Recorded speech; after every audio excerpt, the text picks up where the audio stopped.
মধ্য গ্রিসে মহামারী রূপ নিয়েছে ভেড়াপক্স।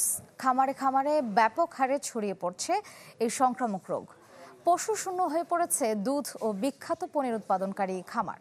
এর জন্য সরকারের অবহেলাকে দুষছেন ক্ষতিগ্রস্ত খামারিরা। এভাবেই শূন্য পড়ে আছে খামারগুলো। লালন পালনের কক্ষ বা প্রজনন খামার, সবখানেই কেবল শুনশান নীরবতা।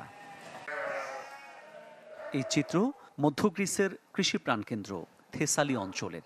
খামারিরা বলছেন তাদের নিঃস্ব করে দিয়েছে সংক্রামক ব্যাধি শিপপক্স।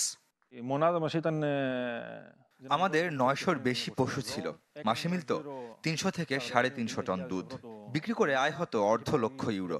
কিন্তু বসন্ত রোগে এখন সব শূন্য। 3 বছর আগের এক ঝড় আমাদের ব্যাপক ক্ষতি করেছিল। সেই ক্ষত কাটিয়ে উঠতে না উঠতে নতুন করে দেখা দিয়েছে পক্সের হানা।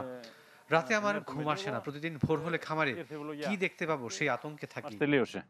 অঞ্চলটিতে জুলাই থেকে এই পর্যন্ত বসন্ত রোগে মারা গেছে 40,000 ভেড়া। বন্ধ হয়ে গেছে 80টি প্রজনন খামার। ফলে ব্যাপক ক্ষতির মুখে পড়েছেন বিখ্যাত ফেটা পনির উৎপাদকরা। অভিযোগ এজন্য সরকারই দায়ী।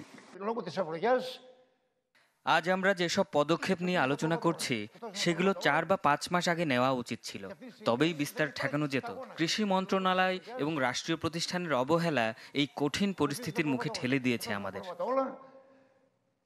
হিসাব বলছে গেল 1 বছরে বসন্ত রোগে আক্রান্ত হয়ে মারা গেছে 2.5 লাখের বেশি ভেড়া ও ছাগল। বন্ধ হয়ে গেছে 1100 খামার ও 80টি প্রজনন কেন্দ্র। মামুন উর রশিদ, চ্যানেল 24।